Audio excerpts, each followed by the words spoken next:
Hey, good morning, everyone. Welcome to Office Hours. We talk media and production 7 days a week, and we've got some awesome questions today. We're talking switchers, we're talking clamp and zoom room MacMinis to stuff. We're talking about, we've got Oliver Breidenbach here. I mean, it's a stacked panel, and we're ready to go. So let's dive right into the questions. Alexander?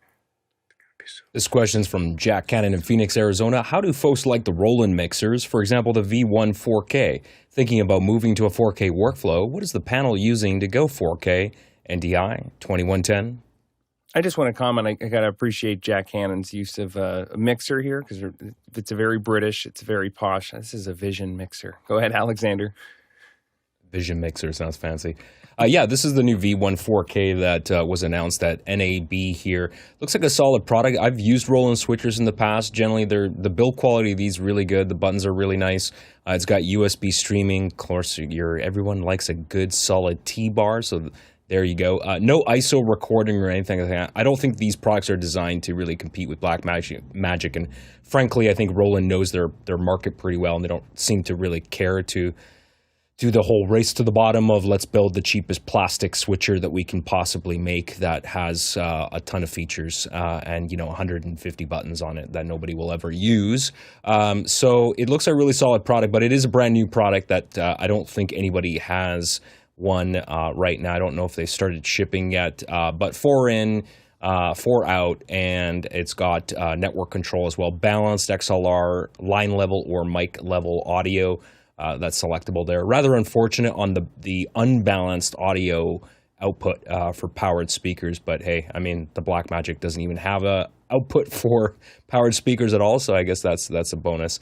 But as far as to the question, Jack, about 4K workflows, I don't know about everyone else, but it's very expensive to go 4K, and I know we've had these conversations before. It's a recurring theme about do clients really want 4K with production? And I think the reality is that it's just, for the most part, I think a lot of people are doing 1080p stuff. Now, in camera, you may record raw directly to the camera in a higher resolution for distribution later at 1080p or at 4K or some other resolution. But for live streams, I think a lot of people are sticking to 1080p because it is very expensive to have to switch your whole pipeline. And I've been thinking about that for my setup too. What's the next evolution of my studio? I'm thinking about buying a new Mac Studio. I'd like to get away from the Blackmagic switcher and switch to mimoLive, but now I'm kind of struggling to think, well, I need a way to ingest all the video streams. I've got 4 cameras here. How do I get those into the computer? Of course, all those cameras are HDMI, so if I go SDI, then I got to convert everything, put converter boxes on everything, and the Blackmagic Decklink cards don't do 4K, so I don't really have a good solution for that either. But then if I go NDI full resolution, then I got to upgrade all the networking infrastructure because the bandwidth, a gigabit network is not going to. I mean, I have network switches that can do 10 gigs, but you got to calculate the bandwidth. So if you're going to do type of AV OIP protocol type thing, you really got to plan your whole network infrastructure. You might be looking at replacing switches and making sure the network infrastructure is set up correctly for that to get that stuff in there. But NDI is certainly one possibility. 2110, I'm going to leave that for other people because I'm just not in that world. That's really out of my wheelhouse. Ronnie? Yeah, so Roland has been known for making good products for many, many years, multiple decades. And this product is not shy of that. It's a good product, good buttons. It has enough functionality for a small vision mixer, which is called here in Europe. It's still only HDMI, which is suitable for this class of product, and it has a pretty decent audio pipeline, so to speak. Roland is good on audio and pretty good on video as well. The previous products that you tend to have to control on the very, very tiny display they had on the units themselves was kind of cumbersome, and in these last revisions they are moving more and more into remote control software, so not still full API, though I think it is possible to control them via API, but they have this their own software which can be configured and set up. And for instance, in House of Worship, this can be put in a rack and never touched, and you only have the display that actually do all these preset functions. So they made it easier for kind of more traditional people to do more advanced stuff. And the titler, the graphic solution, is also kind of cool. I think it only runs on Windows, but don't hold me to that. And one of the cool thing by having 4K coming into the switcher, even though it's just a 1080 flow out of that, which I totally recommend for many reasons. There are numerous reasons for having 1080 coming out of something. And that is, you can have this virtual crop sections. So you can use the entire picture coming in 4K, and you can crop it down to 1080. And let's say you have a speaker, or you have some guest in the other corner of the picture, and you can just make those as extra camera angles coming into that. So the limitation is not the number of HDMI coming in, but if you put your camera in a position that you can actually create multiple angles from that single 4K input, that is also something that Roland has made available, and it's really easy to make use of. So all in all, it's kind of a one thing does it all, except for NDI or SDI, I think. Oliver?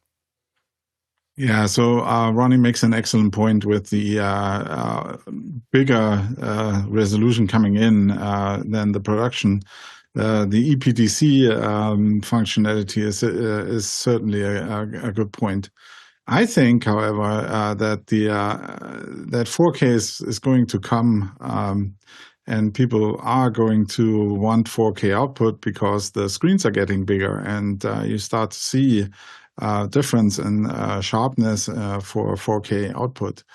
But I don't think that it's going to be full uncompressed 4K workflows that win the future. I think it's in 4K, it doesn't matter that much anymore if the signal is compressed or not. There's so many pixels you're not actually be able to see the difference without going at the screen with a magnifying glass.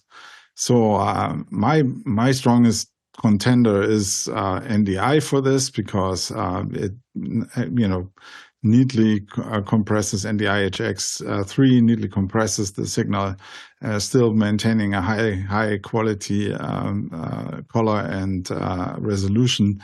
And it fits into a reasonable, network.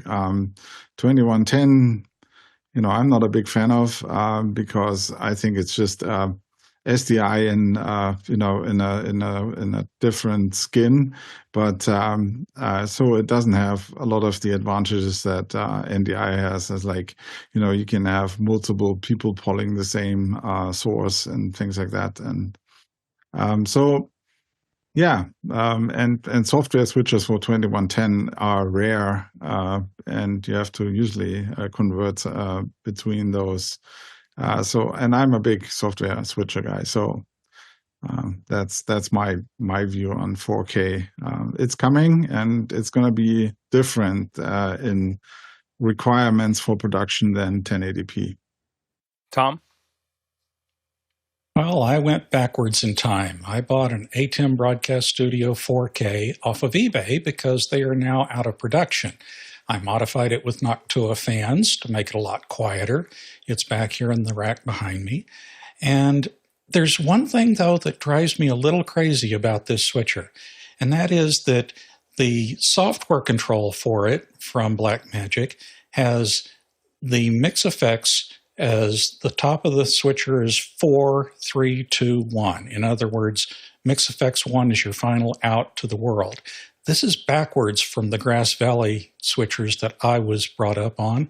And, it just drives me crazy trying to get used to the naming convention. But I did find out why they did that.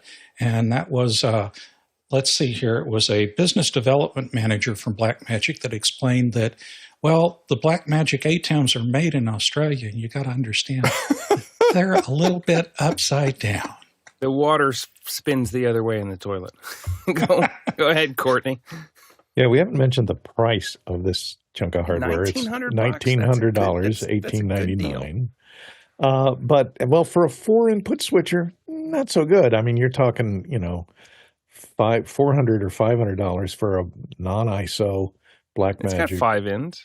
It's got 5 HDMI ins, and then you can do. No, well, it's got 4 HDMI ins, right, and 5 outputs. It's got 8 buttons, so you can use the other 4 buttons, I guess, for NDI or for other sources, USB inputs. One nice thing it does come with is this venue control panel. It's kind of like Mix Effect, I guess, for it. Runs on, it's cross-platform. Thankfully, it's on iPad, Mac, or Windows, and it lets you create customized control panels that runs on a tablet. So at a venue, you can remotely control the switcher over the Wi-Fi. So that's handy to have, kind of like Mix Effect does for in the Blackmagic world. So that's handy to have, and its regular software also is cross-platform. It runs on Mac OS and Windows OS, the one that runs the control that runs within a PC as well. Ultimately, everyone's thinking the same thing. What's delivery? How are people going to be consuming my content? If you need a 4K workflow and you're looking for a 4K switcher, then something that's going to be at this price for 4K 60, Roland knows they're not going to sell big volumes of this in the way that an ATEM Mini might be. So I understand having a little bit of a premium because it is a little bit more niche. And if it's something that's going to fit your pipeline, if your live audience is legitimately going to benefit for 4K, then it becomes a no-brainer. But the challenge is, are we buying this because it's new, or are we buying this because I have a use for it? And that's when you get into that, you're in that fine line of, am I buying a tractor? Am I buying a big TV? Right? Is this going to make me feel good, or am I going to make money with this? Next question. All right, this one's coming in from Eddie Kokendorfer in Vieira, Florida, USA. I want to clamp a Mac Mini to a light stand to run it as a headless Zoom room endpoint. Has anyone seen a clamp that can do this? Thoughts? Or Chris? Thanks. So I see 2 options, and it kind of depends on how stable you need it to be, right? If it's just kind of there and it's sitting there and it's not moving and you just need something to attach it to, then this clamp with the little tray works really well. And if you need a little protection, some Velcro on the Mac Mini and just kind of secure it from like gentle pushes, and this would be great. If you need something a little more like you're going to pick up the light stand and move it around with the Mac Mini, then I would search for a Mac Mini Visa mount, and there's all kinds of them out there. And then you can find a Visa mount to baby pin adapter, which will then plug into a super clamp. The only kind of caveat with that is that the Visa mount to baby pins are meant to attach to monitors, and the Mac Mini Visa mounts are intended to attach to monitors, so they won't screw into each other. You'll have to get a screw and a nut to attach them to each other. But yeah, Benwick. Yeah, I was going to say the same kind of thing. This is a company called Hudl. Yeah. And this, what I like about this company is it appears to be like a husband and wife. But anyway, they basically have that same thing. You mount a Mac Mini, here it is way down here underneath the desk. And, there's all kinds of ways to do it. But yes, what Sabata was saying about a mount, a Visa mount kind of thing, I would do something like that. I think all of the Mac Minis I have are not on a desk. They are either with one of these little base adapters where they're like on the back of the monitor, or they're mounted to a wall or mounted under a desk. And so, and Jonas in the chat mentions that they make some aluminum, or I'm sorry, James Haldane in the chat mentions they make aluminum Mac Mini brackets. So put a $20 on the other side, and Bob's your uncle. Next question. Who is Bob? Next question is coming up from Chris Fenwick in Emeryville, California. Oliver, can you share any stories of cool things some of your users have done that you didn't imagine your software could do? Quick sidebar. So Bob was a British politician whose nephew got into government because of nepotism, and so then so it became a turn of phrase. Whenever you needed to explain something, you'd be like, "And Bob's your uncle." Oliver. Okay, so yeah. Sorry. This I can imagine quite a lot, and the mimoLive homepage sort of reflects that right now. It's like with the slogan, the answer to "Can we pull this off?" So there's a lot of things mimoLive I can imagine mimoLive to be doing. There's a few surprise uses are there. Have there been over the years? For example, we have a big broadcast company in Australia who bought a broadcast license at $2,000 a year just to use a projector to put a countdown on the wall during a show. So that is awesome, but we certainly didn't intend mimoLive to do this. The Colbert Show during COVID used mimoLive as some way to produce this animated news section they had, and I to this day I still don't really understand how they did that, because they were basically all getting on using Mimo call to call into a Zoom show, and then I don't know, everyone sort of played their part. It's crazy. I myself, I've come up with uses that we certainly didn't design the app to do. For example, the other day I had the task to get single frames out of videos that we produced at NAB. So I needed some frames out of those videos, and I'm looking for a tool to do that. And yeah, QuickTime Player can do it, but I have to copy the frame, open some graphics app, paste the frame, and so on and so forth. And so in mimoLive, there's an image writer, so I can just scrub to the place in the video I want, and then hit a button, and I have a picture, a screenshot out of this. Another thing that we did was, John Ittleson, who we all love and know here on the panel, he's a big fan of these holographic fan things, and so he bought one of those, and we wanted to put like an animation on that, and so we just took a video, and it has to be 100 by 100 pixels, and in 10 frames per second in MP4 format. And so, of course, I just dragged it into mimoLive, set the document resolution to 100 by 100, and just recorded that video off and had my converted video. And there's dozens of things there's lots of things like that. For example, another example is Guy Cochran's company.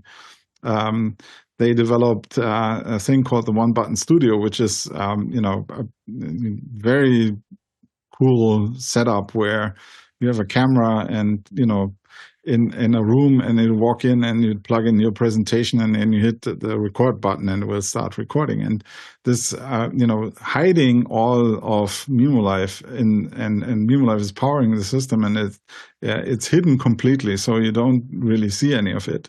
That is amazing, and it's even so that we have a patch or a layer in mimoLive that can detect motion, and so when you go in front of the camera detects that there's now a face, and then turns on the lights and things like that. And this is totally crazy to think that when we set out to make a video application, that you can use it for that kind of stuff. Ronnie? I think there is a lot of usage scenarios that are using Mimo to its fullest, and that we as users or other will never know that it has actually been done for. One of the things that I was experiencing, I'm a long-time Mimo user, and of course we use a lot of other stuff as well, but Mimo is kind of the software thing that we are using because it's so flexible. And I was always thinking about Mimo is short for multiple inputs, multiple outputs, and we tend to use it as a software switcher with graphics, etc., and sending out some streams from that output section. And then you can have audio going, and you can have a multiple audio for listening and monitor audios, etc. And we started to think, what if we can utilize this? So for those that knows Mimo, they know that this is kind of a Photoshop-based IDE where you have layers upon layers upon layers, and the ones that are switched on is the ones that are shining through and being sent to program. And I had an issue with that because I needed to have multiple different outputs going out. So not to different destinations, but I needed to have them look differently. And since this is a Mac application, I started looking into Siphon, which is just an image that you can just store inside the Mac, and you can have other applications just use that content without doing any more work. And what I saw that I started experimenting with that Siphon layer, and you can actually put that Siphon layer on different positions in the layer stack, and you can kind of loop out that particular part of the layer stack. So whatever is below that stack, you can have it as a Siphon source. And then you can have multiple of those going up in the stack. And that way you can have one Mimo instance having set up a lot of different types of setups. Very similar to what I can do on my 2 MEs and 4 MEs and such. So basically you can use this software to create if you have hardware enough, you can have actually unlimited MEs this way. So all these are using the same input sources, so there is no more load on the CPU. And of course, it takes a little bit load when you are pulling those sources back into the same instance and outputting them to other destinations. But that was a really mind-blowing experience for me. It was it opened up so many options, and we can now have different layouts going to different displays or outputs, and it's so flexible. And of course, the option to have vertical and horizontal in just 2 different documents is also kind of mind-blowing, but getting more and more as a requirement for any platform. And the Roland that we just talked about does not have the vertical option, so I think we are still going to be using software for a long time, and yeah, it's getting more and more powerful. And Alexander threw into the chat that for extra hours, we used automation and scripting support in Mimo to automate pulling Zoom participant names and then populate them into the lower thirds, which helps with the auto-rotating panel. Very cool. Next question. All right, this one's from JJ McKenna in Scabo, California. Someone mentioned recently that an easy framing rule is to keep the chin above the halfway point. How would you suggest framing for a person with more than one chin? I wear a beard for a reason. Ronnie? Well, it's always the frontmost part of the chin that is going to be used. And as you can see in my beard, this is my point. And if you do a measurement, that is probably exactly at the 50% line. And don't care about all the other chins. Have them in the shadows, and you will have a good picture for that person. Or as another alternative, make them stretch their neck and have the camera put a little bit up, and that way you can trick that into being a better picture. So there are different ways. Lighting, creative lighting is the trick we choose to use. Mr. Framer Fenwick. Yeah, I think JJ just wanted to hear his name on the show. So, we've all seen this. We've all seen this guy. Hi, let's talk. or this is my favorite Zoom look. Hi, can you see me? Is it working? And so the bottom line is, if you put up our 6-up or whatever we have here, what we're looking for is just some uniformity, and what it boils down to is this. When I talk to somebody, I'm not talking to your beard. I'm talking to your eyes. And so you want the eyes in a uniform place. And that was sort of the, like, I could see Oliver like fixing himself, but that's what you're looking at. And when you go from one guy to the next guy, you want the audience's eyes to be in the same place. And then it's just a matter of, getting away from distraction. And that's why we made the framer in the first place. Courtney? Yeah, I know what you're talking about there, JJ. For those of us that don't have a chin, we had to grow the beard, to give us the chin to be. And also, once you reach a certain age, the beard hides the waddle, which is down here, which you always want to hide once you get to be a certain age. And I always have the problem of hat room, because the chrome dome goes right out of the frame. It was right on the edge of the frame, and then you got to allow room for the hat. So, it kind of affects where the chin goes as well. So I have lots of problems. Too much info. It's always funny with when like Jason Bache or Ryan Rademan come in. They've got this crazy tall hair. And it's like, well, your hair's going to get cut off because there's it's so eye much lines. hair. It never occurred to me. Courtney, are you completely bald? I don't think I've ever seen you without a hat on. Look, there's hair. Look, see? Hair. Okay, yeah. All right, so we go to the same bar. On top, yeah. Yeah. Next question. Gotta keep warm somehow. This one's coming in from David Brady in New York City, New York. Have a viewer of Sunday service reporting that our live stream has no audio on YouTube. What's an easy fix I can offer them? It's only our feed and only live. VOD is fine. Courtney. Well, that's strange. It may be the codec that you're using. Well, you can tell them, just turn on, like we do here, real-time captioning and turn on closed captioning, and that way they can see what people are saying as we're looking back in time here. The other thing you can do is have them check, turn on, if you right-click and turn on Stats for Nerds, you can check and see right here what type of codec is being used. Maybe they're using, they've got theirs set up, or you're encoding it with a codec that particular viewer doesn't have the proper decoder built into their viewer. So maybe it is 86ing the audio, but it's able to decode the video, because that happens frequently with misaligned codecs or codecs that haven't been updated lately. So if you're using an unusual codec like VP1 or V1 that is a newer leading edge codec, they may not have the proper driver loaded in their computer or whatever they're looking at it on. Oliver? Yeah, at the risk of sounding very arrogant, but there's like a little icon on the left side of the player that is the loudspeaker. It's kind of an unusual location, so sometimes it might be easy to miss. But as you saw in Courtney's screen share, there's a little X. That means you have just muted the output, and this is easy to miss. So maybe it's worth a look and see if that is because I've never seen anything where you send a live stream to YouTube and if the audio comes in, it doesn't get properly transcoded and sent out again.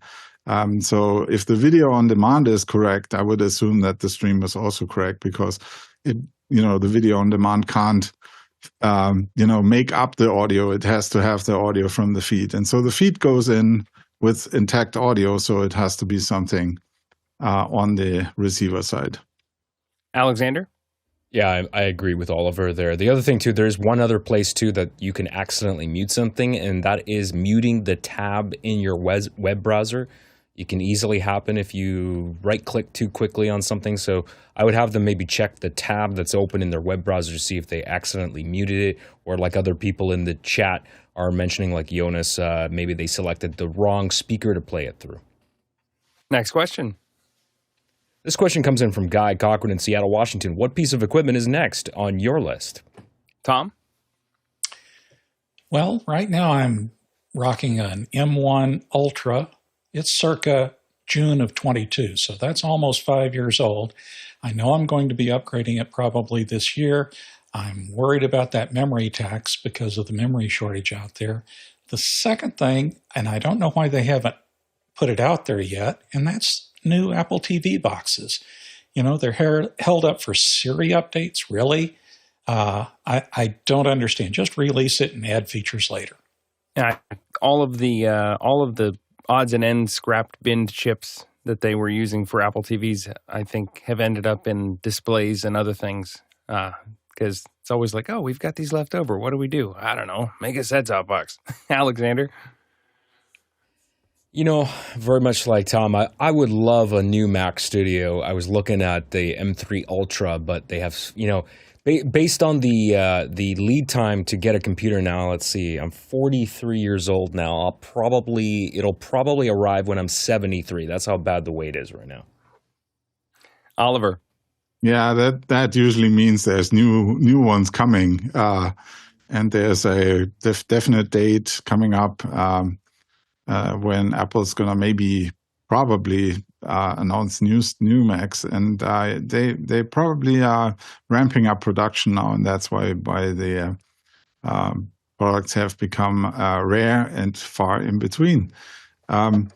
I'm currently I'm getting into AI more than I thought I would at this time, and I'm now finding all the old Macs that I have lying around, M1 MacBook Air and an M2 MacBook M2 MacMini, and I'm trying to revive all of them. And a handy hardware thing to have there is these USB-C dumb display emulators, so I'm getting a bunch of those, and also, of course, a replacement for guys to put in guys cloud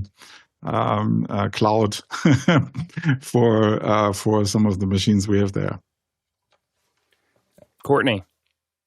So if you're thinking about some piece of hardware that has things called chips in them, forget about it, because you're not going to get it probably for another, 6 months. I ordered this lovely Behringer Flow 4V from Sweetwater here back in February, and I'm still waiting for it. They said it would be coming in March, and now it just says, notify me when in stock, hot new item on the way. We expect them now in August of 2026. This is because all chip production from all the major fabs has been bought up through the end of the year. So that's why you can't get any new Mac Minis. That's why you can't get any of the new software. I mean, any of the new RAM. RAM has become so expensive because they're using it. Over stuff that is on the shelf is being moved out, and all the new production is going to the data centers for AI production. So all that manufacturing capability has been bought up through the end of the year, if not into next year. So a lot of new equipment that's been announced. There are prototypes of them, but will they be able to ship them in mass? Probably not. Ronnie? Nothing with memory. So what I'm looking at, in this part of the world, we just got sunshine on the sky, and it's lasting like 24 hours a day. And with that comes temperature and less snow on the roads, and with that, it makes it possible to roll out my old trusty Harley Davidson with 2 wheels, and I like to film it. And one of the things that I've been kind of looking into, I've been flying drones for ages, since the first RC helicopters back in the 80s and 90s. But one of the really, really, really cool stuff that are entering market now is the new DJI Neo.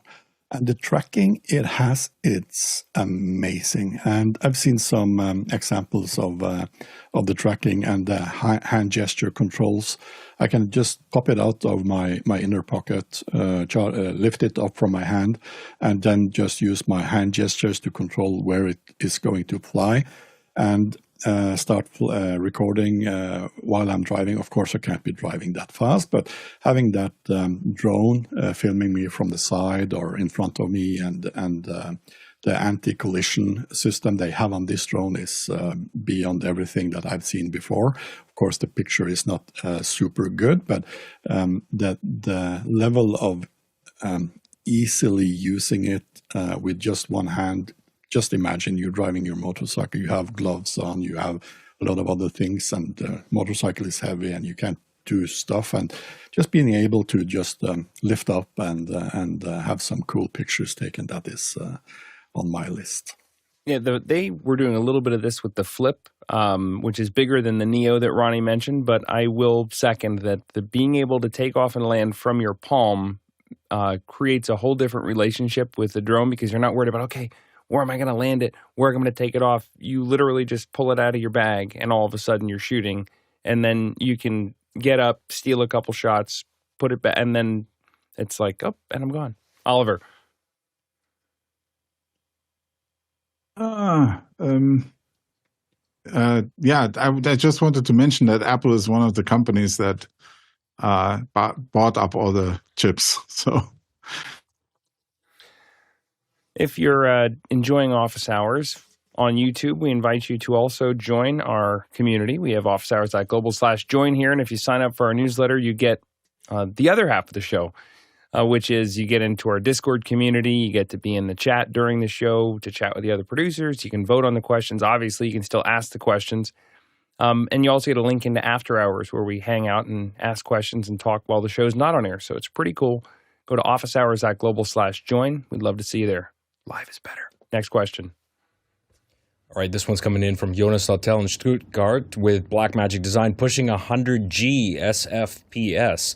Thoughts on the new Ubiquiti switches, and there's a link there, or rather a Mikrotik. Oliver?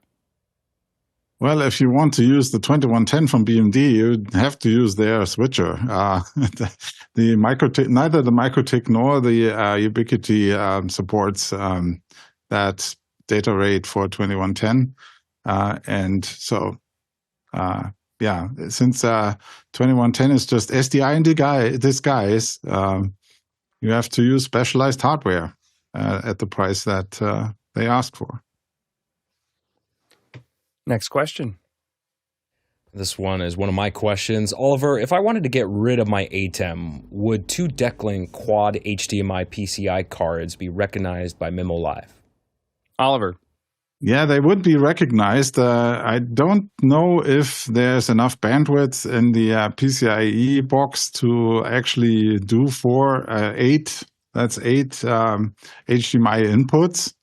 At, probably you can get away with that 1080p 30 or something, but I would be very surprised if you can do 4K 30 or 60 with 8 channels.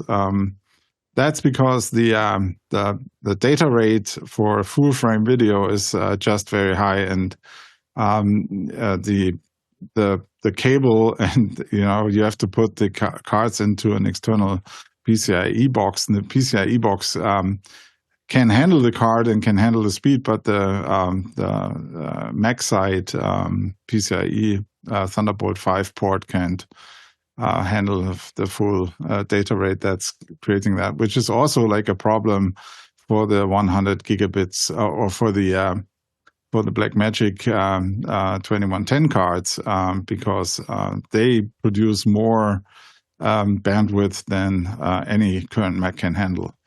So in this case, I would probably try to, if you don't want to replace your cameras, I would probably go with some sort of media, HDMI to NDI converter. They are not that expensive anymore, but that's probably giving you more, bang for the buck. Next question. All right, this one's from JJ McKenna in Skabo, California. The conventions used in production seem to have been established for so long. What is the reason that people don't use upper thirds instead of lower thirds in graphics? Framing for upper thirds would allow for evil thought bubbles. Ronnie. Yeah, so not only is it, I don't think there is a word for the upper graphics, at least not in Europe. We just call it graphics or super, which is the European word. And a super is normally lower third graphics with names and titles, etc. That is staying in the lower part of the display. So to be safe of not covering any faces in that shot. But we use Super also for things that are up there. We use something that is called a fly sometimes, or in Norwegian, so directly converted to Norwegian words. And we are looking at Asia. They also have a lot of other different naming conventions for these. So I'm not sure if there are some specific things that are. This also comes from Chiron back in the 70s, and they started using the lower third, and they didn't use upper third for some reason. I think that would be kind of stupid. Courtney. Yeah, this framing convention of Head and Shoulders for people goes back further than you may realize. I think the ancient Romans started it first with their busts. This is the framing, Head and Shoulders, Head and Shoulders, Head and Shoulders. You see it all the time through Roman and Greek, statuary. So they established it, and so it makes sense to have the lower third down here where you're not covering up the face, or you're not dealing with something floating in the air out here. So it's convenient, and that framing has gone back to the ancients. Fenwick. I think it makes perfect sense, JJ. And the reason for it is that this looks stupid. It's as simple as that. Are you saying you look stupid? Or yes. That goes without saying. But yeah, it's not going to work. It's not going to work. I'm just happy that people are finally getting the 16:9 headroom is about the eyes being on the line, not about having a third of the frame above your head. I'm amazed at how many AI auto framing things still on a widescreen put half the frame, it seems, and above your head, or just center your face. It's crazy. Hey, if you've got questions and you're not in Makani, you can ask them 24/7 at askofficehours.global. That's askofficehours.global. Remember, on Sundays, we don't know who's watching, and that one is our introspection show, so it's not available later as a VOD. So QR codes typically don't make it into Sundays. And another thing is, this has been happening a little bit recently on the evening shows. When we get a QR code question and it comes in super late during the show, at some point we have too many questions and we have to respect the crew on the back end and the guests and everything else. So if you have a QR code question for our evening shows, especially when it's a one-time only deal, try to get those in early, and then we can move those in earlier in the show, and then you won't miss it. But again, if we have a Sunday style, about office hours QR code question, you can put it in via the QR code, but we don't know if you're listening or not. So that's the thing that makes it a little tricky. But anyway, officehours.global/join if you don't want to use that, but ask Office Hours Global. It's open 24/7. Next question. Next question is coming in from Guy Cochran in Seattle, Washington. Have you updated your Decimator professional 3G HD SD test pattern generator with 41 selectable output formats and 58 test patterns? Ronnie? Yes, I did one of them. We have multiple, just to see if they worked and if the firmware was stable. It was. One thing, though, I enabled the test pattern, and there is great options also by including test audio going out, so the test tone, and it's pretty decent. So I tried to see if the calibration was spot on. It was a little bit different than I was expected, but it's close enough. And one of the things that I was kind of a little bit annoyed about is if I just inserted the image into the inputs, I was thinking maybe if I just try to do something with the input, even remove the input, I could have the test signal go on. And if I just insert something into the input, I would have an option to be able to replace the test signal with the actual signal, but there were no options for that. So you actually have to be on the device itself or using the remote control software that you can run through the USB interface and actually just turn that signal on or off. And I was hoping that I could have something that tricked me. So normally we just put these in place on projectors or whatever we need to convert, and having a signal go out on that, and while we do the rest of the cabling would be cool. And then when you start sending a signal to the input, it just automatically shut off. So that is one thing I would wish they had added to this firmware as well. Courtney. I haven't done mine yet because I haven't gone back. I have some of the original MDHXs, and I was just checking on their website. It's only available for models starting with CLD, CLE, or CLF, so I haven't checked mine to see if they're of those three sources. I don't know if it's only the 12 gigabit versions or not, so I'll have to check to see if my firmware will be done, can be done. But I do have the MD Cross, which did have those test patterns built in originally. So it was the same. MD Cross was the same as the MDHX, except it had the test pattern generators and the tone generators already built in. So I already have one that does that, but I'll have to see if I can upgrade my others. Next question. This one's from CJ Covell in Cincinnati, Ohio. A quick follow-up to our 2110 switch discussion. Yeah, I moved a little too quickly on this question earlier when Oliver was answering, and I missed some of the chat, and I just wanted to make sure that I correct the record a little bit. So there's no doubt that Blackmagic switches with the 2110 hardware are going to be pre-configured and play a little bit and play nicely because they're from the same manufacturer. They're designed to work together. But Mickey and Jonas in the chat were mentioning that if you have the switches, the bandwidth, the backplane, the traffic management, if you know how to set it up, you can configure other switches to handle that 2110 traffic. It's just a matter of how much tinkering do you want to do there. So just need to correct the record. Next question. This one's from Chris Bato in Albany, Oregon. In small college athletics, most folks use Hudl's production truck software. Many are looking for alternative streaming software that is not overly complicated. Does mimoLive fit the bill, or is it a big lift to go from zero to broadcast? Chris. And just kind of to set the stage a little bit, because I think most people in this community aren't familiar with Production Truck, and it's a pretty simple software. You can bring in 4 cameras and a PIP. You can have a score bug, and it's super simple for people who are not production experts to get we can plug in a camera, we can connect to our scoreboard, and we can have a broadcast. And it's not super professional, but it's pretty good, pretty easy. And I keep getting into these conversations where people are having trouble with the software, or they're having some hiccups, or they want to do more.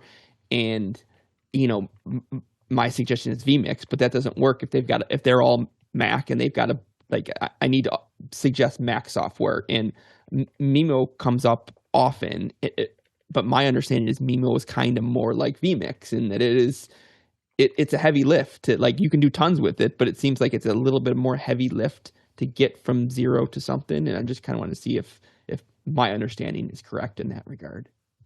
Oliver. Yeah, there's 2 sides to this. Yes, there is a little bit more lift in the, getting to configure it correctly and getting to work everything.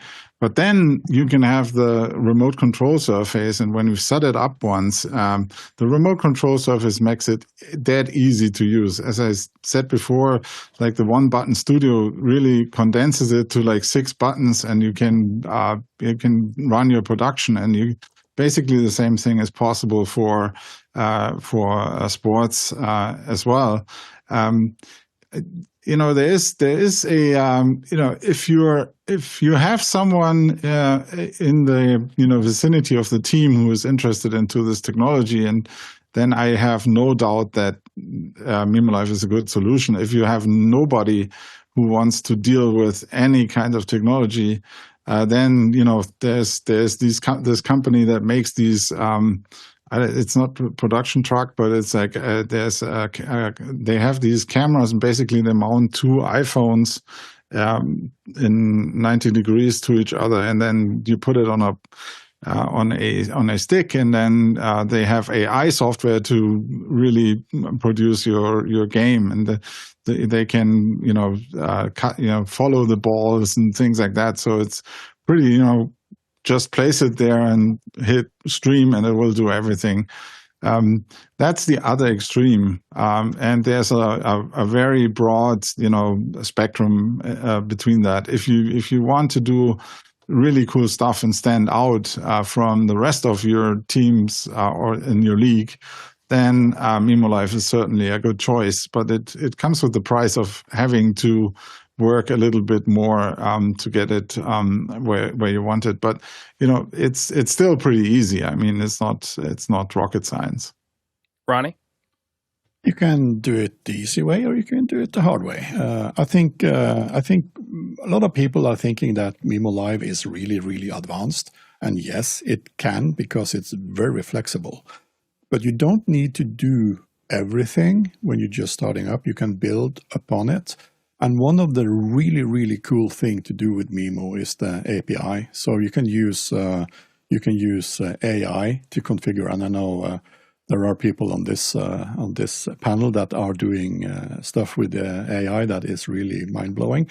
And using a couple of hours coding something, you can actually just code your own interface that do exactly what you like it to do, and just make sure that you have a kind of template document that you open every time. And that way you have your entirely custom-made solution for everything that you actually need to be doing, and including all the small things that you are needing, and don't touch everything else. And this is the way we are starting to see mimoLive. It's just a really powerful appliance that we can remote control everything coming in and out of that room. I just want to say cool things with AI. I said Oliver's going to dominate this software switcher powers. This is it's pretty good. But there's a tiny detail that I would remove. There is the thing with the buttons. I'm not a button fetishist, so I don't need a lot of buttons. You're extracting the energy from the buttons and turning it into okay, software. okay, So yes. Okay, superimpose a hairless I can see cat. I can see it now. Yeah. Hairless Next cat with a question. foreground. Yeah. This one's coming in from Jonas Stottel in Stuttgart. How could I set up a multiview and a preview bus in mimoLive to help people who are coming from a hardware-based switcher? Oliver. Well, that's a curveball. Jonas does know very well, I think, that there is no preview bus concept in mimoLive, and that makes it a little hard for people to get their head around that. But a multiview is that easy to set up. You just open the multiview pane and you assign the sources to the multiview panels. And you can have software configurable panels, so you can make it look as much as you or as interesting as you want. You can now, with the latest version, you can also have output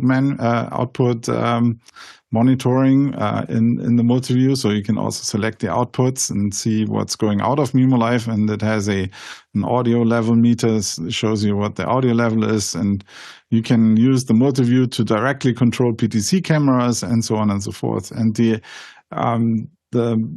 preview bus thing is, I always hear this argument that you want to control what's on the screen before you make it on to program. And I can see that being a problem if you have 4,724 buttons in front of you and you have to press the 112 ones that are the correct ones.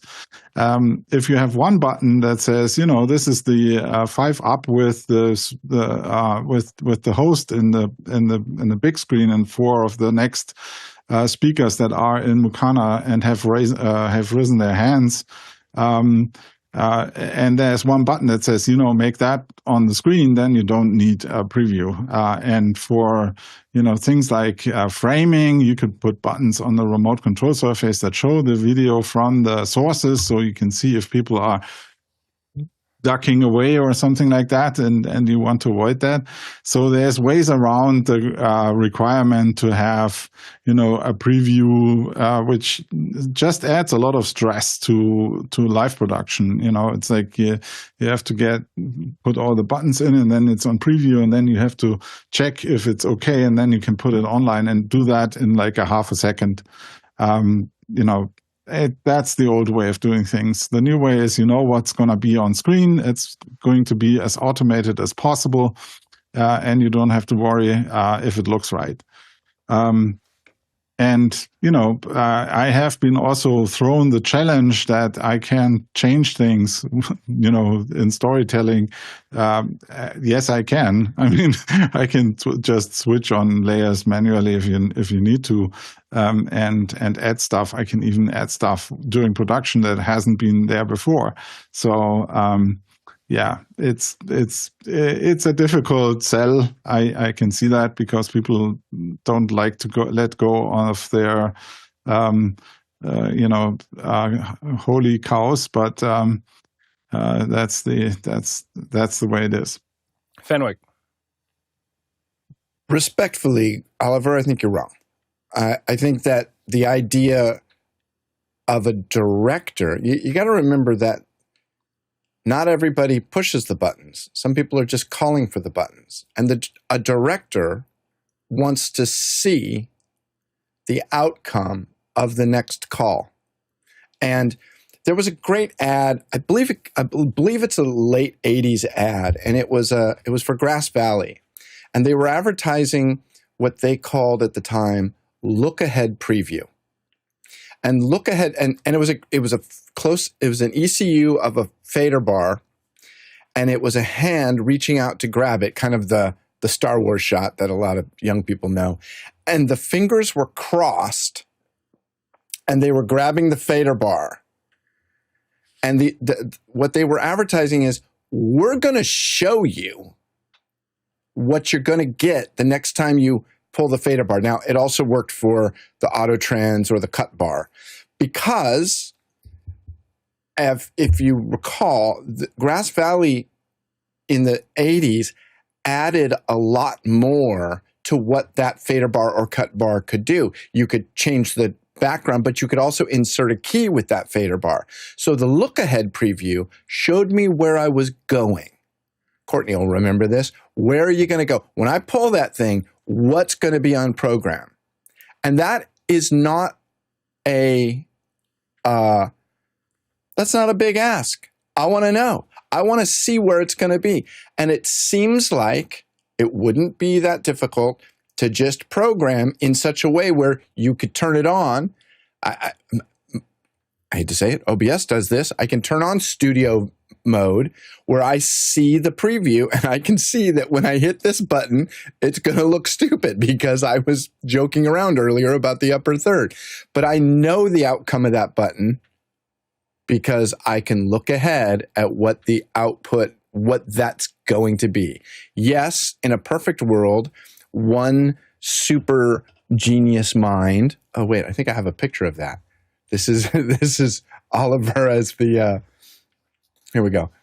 This is Oliver as the evil super genius tech engineer, video producer. I mean, but some people can do that, but in a group situation, everybody has to agree. Not everybody, but the director has to know where it's going. When you push that button, show me what's going to be there. So I would look into the history of look ahead preview. It's vital. It's not optional. It's vital in certain circumstances. Oliver, the right honorable gentleman from Germany. I see your point, but it's like that's all I ask, that you see my point. It's I don't if the outcome would be that the production is very much better this way, then I would say, okay, you have a point. But if you look at any production in TV, in live production, there's always mistakes in it. And even though they have a preview, and I would bet that you couldn't distinguish the outcome in the end to see whether someone has a preview or not. And that's the point. Yeah. That's not the point. I'm not saying the end product. I'm talking about the emotional well-being of the people in the room.